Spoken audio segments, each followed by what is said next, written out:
one by one, we are back. At some point, one by one, we are back. Back to somewhere in the city where everybody goes, where you just cannot find them anywhere. And there, to be back, is to every now and then book an appointment with the predicament of the inner mirror.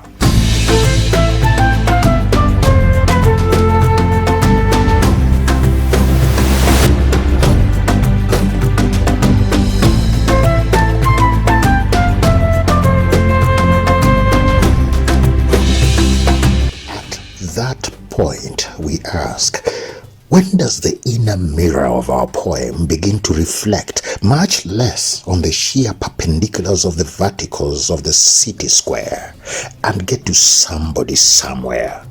Get to know what it is that really drapes and covers each arriving soul here.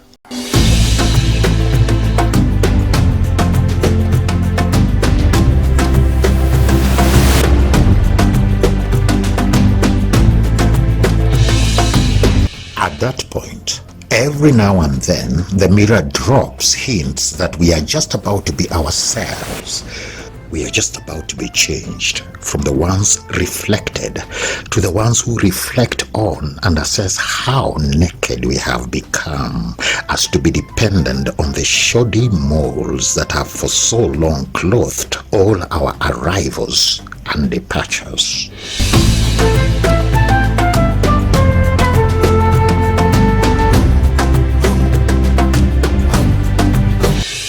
At what point, we ask, shall the begin of the mirror drive a hard bargain for the sake of looking beyond the covers, for the sake of looking within to inspect and discover the lacking hole on the pullovers wrapping the soul?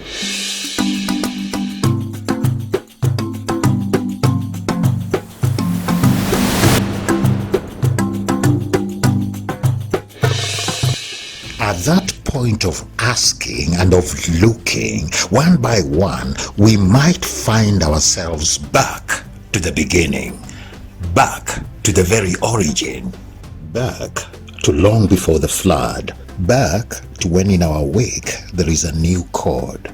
Begin with naked and end up not with naked, but with stuck naked.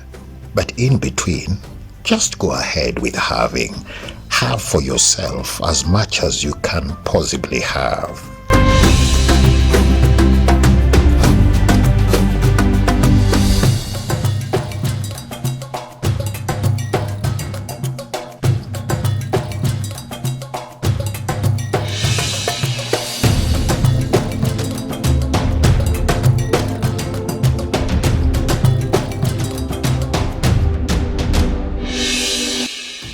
Once back to 10 daily hours of searching through the town. So many premises, but nowhere to shelter.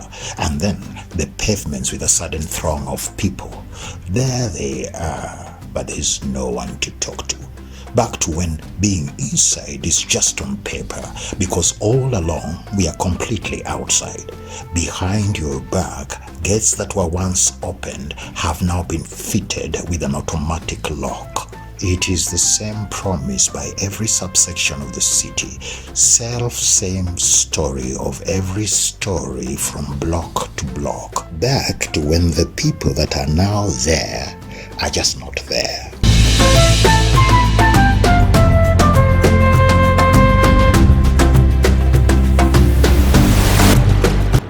And I also saw that people were so dependent on clothes to cover what they deemed naked. And naked was running amok in fancy clothing. And then I also saw that naked is something we feel rather than the actual lack of something to wear. And so lacking is nothing compared to when you have everything but are still looking for that something else. And what a dire need for that something else, to already have everything, but to be still stuck naked. Naked, and yet not at all naked.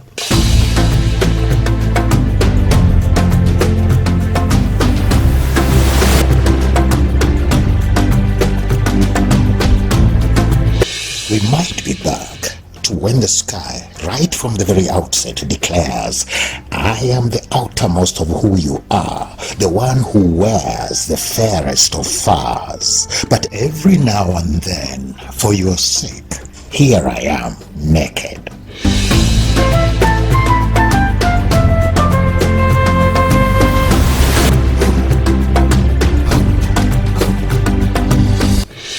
We might be back to when the river is not confined to a certain set of boundaries. Instead, it must run its course. It just must go, and go it goes through local, national, and continental states. States that we ourselves enforce as ours. But the river knows we have no such powers, and the state of things is very much otherwise.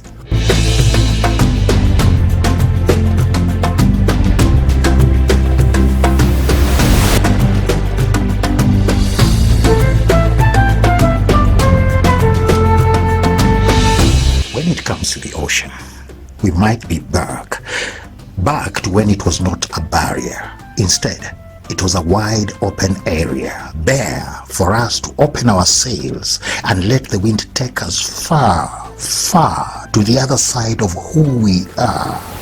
And every now and then, we have heard tales of how that other one, and not this one, was the first to ever go there. And yet, there, they were all just mistaken, gone with the wind.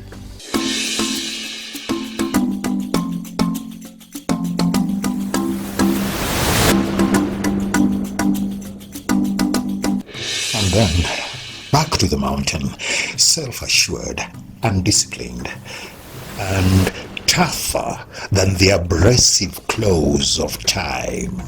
It might seem like it has nothing to do other than to be a shelter for the leeward from the headwind.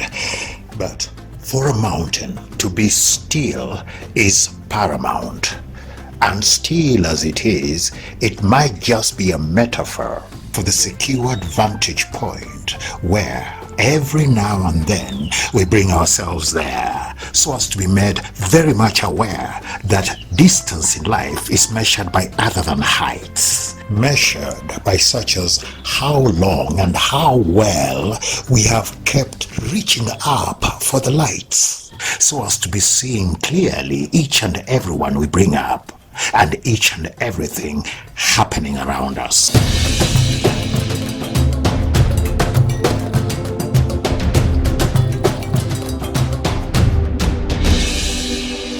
But leaving poetry aside, it is time for our own particular flood, a flood repeated every now and then in our history, a flood not of dust but of mud, the time of a high probability of coming across naked footprints that have been taken into custody by the stony pavement.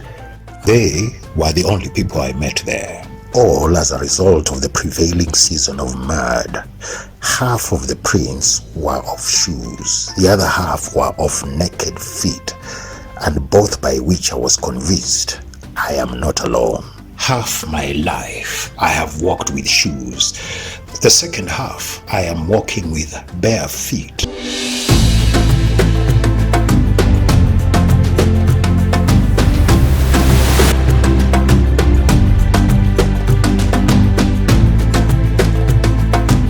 Then, back to all that is already happening.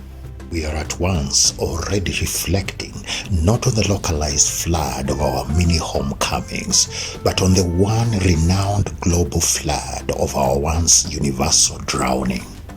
And then back and back in time until the renowned global couple steps forward. They who are the very first in lacking nothing, in having everything in the world, but still considered themselves naked. And there and then, what you go on to have is a sense of how being back at the beginning is to be back to right here where we are, where we've taken ourselves aside in order to purposely bridge the divide between our universal drowning in all that we already have and the whereabouts of what we think we don't have.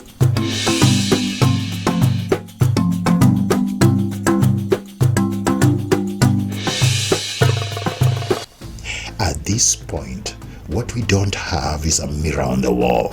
What we have instead is we ourselves, and as such, we are each other's inner mirror. It was when we were nearer each other than at any other time.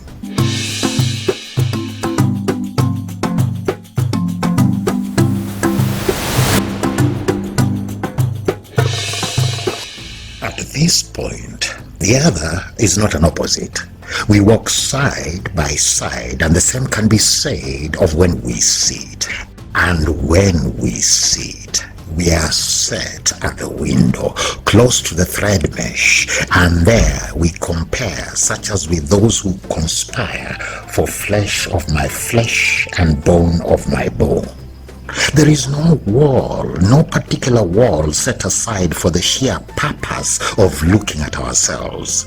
At this point, it is us looking at us, with no blockade, with no barrier, with no barbed boundary as of between Jerusalem and Samaria.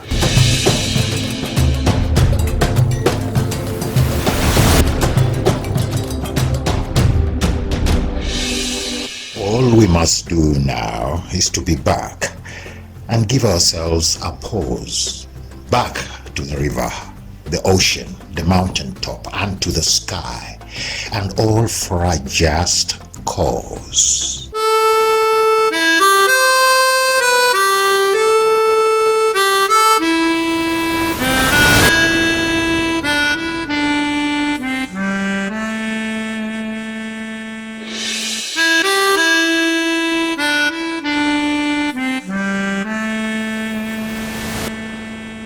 This is what a coming back might just achieve. The inner mirror has what it takes to give us time for enough reflection on whether what we have always called ours is really ours. Take what I have always called my city, for instance. It is a city baptized in water, such that even its given name is all about plenty of water. How could we even decide it is ours when it already belonged to water? And on such a day, the waters are coming back to their home.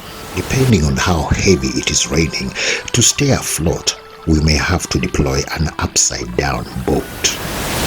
Elsewhere, I ask, is the sky as naked as it seems every now and then?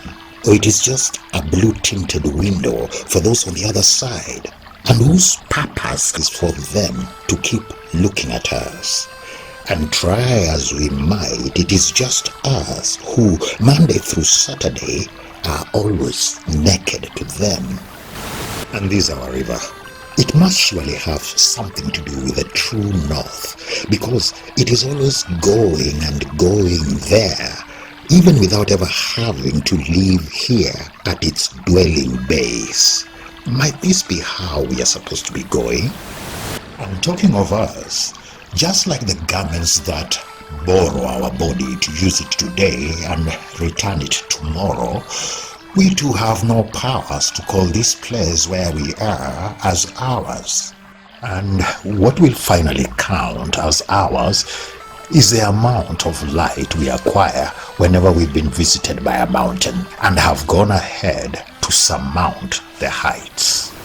Back to the road that runs side by side with the river, both of which lead us to the other side of town, back to the ocean, back to the bare surface where the instruments of the wind trapped in our sails are still weaving and telling textbook tales of how such and such other one was the first to be here before us.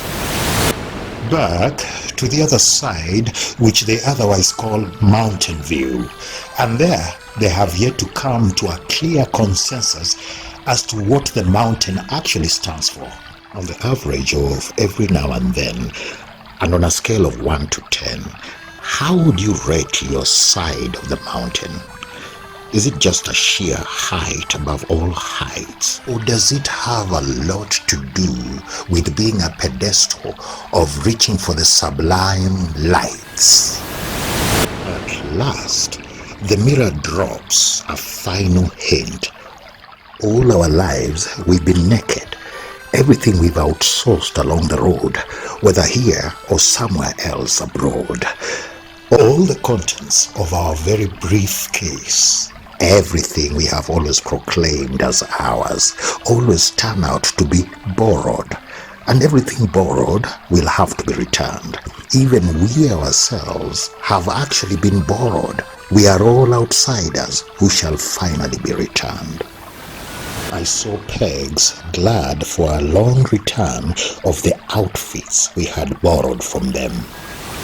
River, oh river, could there be a river in us, freely flowing and overriding our self-imposed boundaries and barriers as to keep forging its way to the true north just as it should? Could there be a mountain anchored like the ark in us, and for which the benchmark is how we are composed, 2 by 2 and side by side, such as to be so moving but completely still, and such as never to be said that we went searching through the town in vain for hours for what is already ours? And it so happens that I am just one of those crooked dancers. But these are questions for whose answers we will keep coming back and commuting on a double-decker passage to get there.